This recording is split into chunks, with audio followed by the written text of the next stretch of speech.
In our last video, we talked and defined what we meant by cybersecurity. In this video, we want to demystify the entire landscape. And specifically, we want to talk about some of the challenges that face individuals, organizations, and policymakers. Many of us are used to these types of headlines that we find on a regular basis. Things like 77,000 cyber attacks or 7 billion records compromised in the first 3 quarters of 2017. And these are all really, really scary headlines for us to realize. And we have to sometimes wonder, why do we even get out of bed? Why do we even bother? If things are so bad and we feel that we're about ready to suffer from a cataclysmic fire of cyber attacks, why do we even bother? And so in order to get a handle on this situation, we need to demystify what we actually mean by a cybersecurity threat and the cybersecurity consequences that come with it. So what do we actually need to be concerned about? This is a fundamental question. It's a fundamental question for us as individuals, for corporate executives, as well as policymakers. And so this is one of the central questions we want to address in this particular course. Well, a lot of it really does depend on the position in which you stand. If you're an individual, there are a series of different questions you may want to ask. What local, state, federal laws should be written to protect me? How did cyber attacks impact my privacy? What type of activity does it actually cover? Well, those are fundamentally different questions than if you're a corporation or an organization. They may ask about what types of liability do they specifically have to protect, or in the event that your data is compromised in their network. Can businesses actually hack back? So if they're compromised by a particular threat actor, by a hacker, are they entitled to actually hack back the hacker? That's a good question. Should businesses be compelled to turn over source code of products that they want to introduce into a new foreign market? So in some countries around the world, if you want to do business, you actually have to turn over your source code. Is that something that you want to actually do? If you're a nation state, there are all sorts of other types of questions you're going to have to answer. So is one cyber attack from another country against yours an act of war? Or is it a matter of espionage?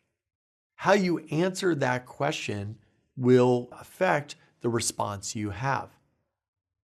There might be other questions like, is there a difference in the types of attacks? Are some attacks more severe than others? Are some more exploitive versus disruptive? How do you know? How do you categorize? How do you measure? These are fundamental questions that need to be asked. Should common agreements between nations be used to create what we call norms of behavior or normal behavior? And how should you enforce them? How should countries cooperate or not to assist in criminal investigations? And how do I manage threats to my own critical infrastructure? And you'll notice that depending on whether you're talking about an individual or an organization or a nation state, there are different questions. This is fundamental because oftentimes when we talk about cybersecurity in the popular culture, we tend to only focus around a handful of specific questions. And if you don't disentangle your position on the issue, you're going to ask different questions, or you may miss other questions entirely. So it's important that we start to define where we sit. So from a policymaker's point of view, the goal of the policymaker is to take advantage of beneficial aspects of technology while minimizing security risks. And so what we talk about here is that a policymaker who wants to make sure that they're adopting all the technology and all the wonderful benefits that it affords has to make sure that while they adopt that particular set of technology, that they're minimizing the risks that it poses to broader society. So there's a whole set of technologies that are being introduced in our cities, in our critical infrastructure, things like our power systems, our water systems, surface transport systems. And the reason we're introducing all that technology is to make it more efficient. We all like being able to, hail a ride from our Uber app. We all like to make sure that we understand how much power we're using on a regular basis. All of these things require technology. But how do policymakers know that if they're putting in that particular set of technology, that they're minimizing the risk and they're not making things potentially worse for themselves? This is a question, and this is a question that policymakers need to solve.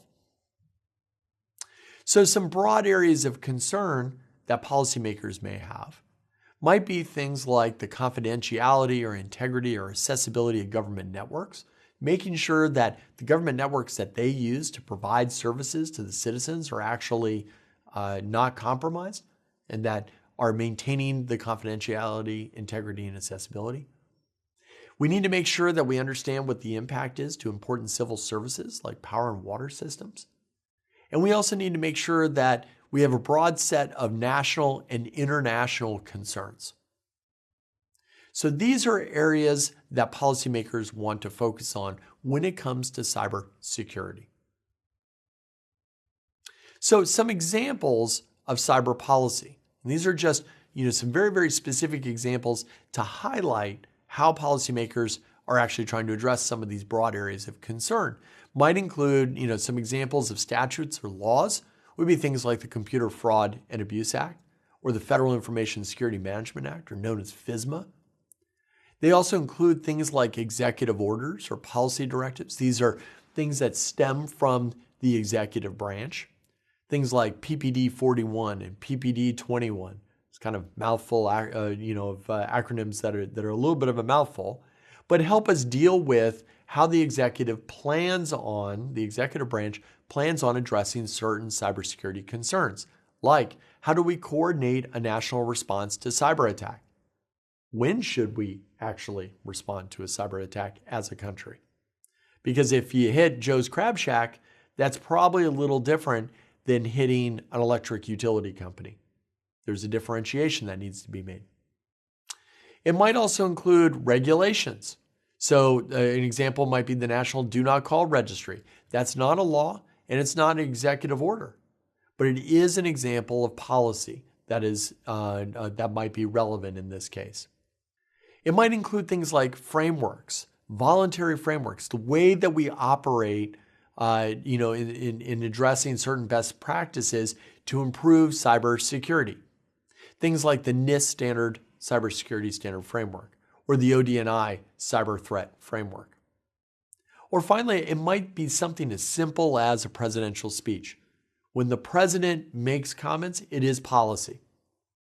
And so these are examples of cybersecurity policy that are relevant to the broad areas of concern.